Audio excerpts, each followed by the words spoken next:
বাংলাদেশি কিশোর আয়ান, যার শৈশব কেটেছে কাঠমান্ডুর অলিগলিতে, সবসময় রহস্য আর ইতিহাসের গল্পে ডুবে থাকত।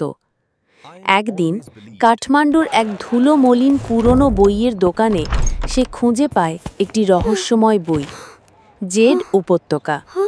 বইয়ের পাতার ভাঁজে বেরিয়ে আসে একটি পুরনো মানচিত্র, যেখানে একটি লাল এক্স চিহ্ন আর নিচে লেখা জায়গা যেখানে সময় দাঁড়িয়ে থাকে। ভোরের কুয়াশায় ঢাকা কাঠমান্ডুর পাহাড়ি প্রান্তে দাঁড়িয়ে, পিঠে ব্যাকপ্যাক, হাতে সেই মানচিত্র, আয়ান শুরু করে তার 3 দিনের ট্রেক। আকাশে মেঘের ভেলা ভাসছিল, আর চারপাশে ছড়িয়েছিল গন্ধরাজ আর রোডোডেনড্রনের ঘন ঝোপ।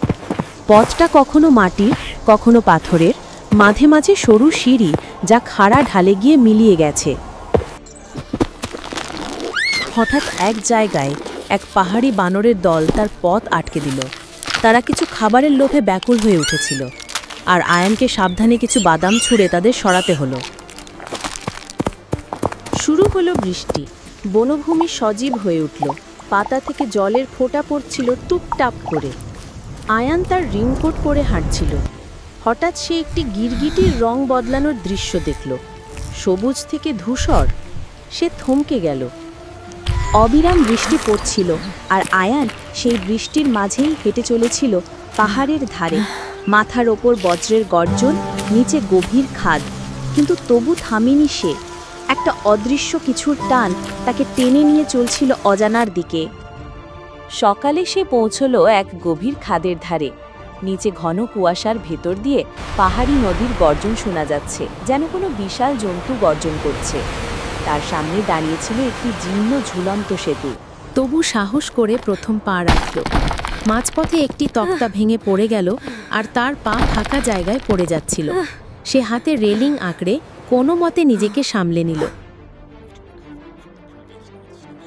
দুপুরে হঠাৎ আকাশ কালো হয়ে এলো, ঝড়ো বাতাস শুরু হলো, আর তার সাথে বরফ পড়তে শুরু করলো। পাহাড় ঘেরা উপত্যকায় সেই হিমঝড়ের শব্দ যেন হাজারো ছুরির মতো ছুটে আসছিল। চারপাশ ঝাপসা হয়ে গেল। মানচিত্রের দাব দেখা গেল না। কম্পাস ঘুরপাক খেতে লাগলো। শেষমেশ আয়ান সেই উপত্যকার প্রবেশদ্বার দেখতে পেল। হঠাৎ চারপাশ বদলে গেল। সামনে বিস্তৃত এক উপত্যকা, মাঝে ধ্বংসপ্রাপ্ত প্রাচীন মন্দির, চারপাশে পাথরের খোদাই, আর বাতাসে ভেসে আসছে সুরেলা এক অজানা ভাষার মন্ত্র। মাটির নিচ থেকে সবুজ আলো উঠছিল এক পাথরের চূড়ার ভাগ দিয়ে। মনে হচ্ছিল সময় এখানে থেমে আছে। ঘাসের উপর শিশির জমে রয়েছে, কিন্তু গাছের পাতা নড়ছে না।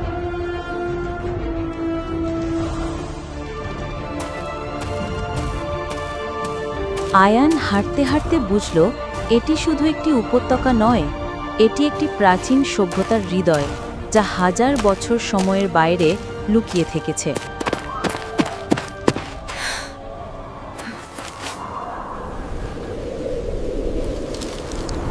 লোককথা যদি সত্যি হয়, তবে আমি সেই পৃষ্ঠার অন্তিম লাইনে পৌঁছে গেছি। এখন শুরু নতুন অধ্যায়।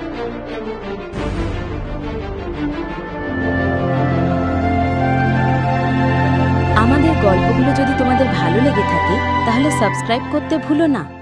আর অবশ্যই নিচের বেল আইকনে ক্লিক করে দিও, যেন পরের গল্পগুলো মিস না করো।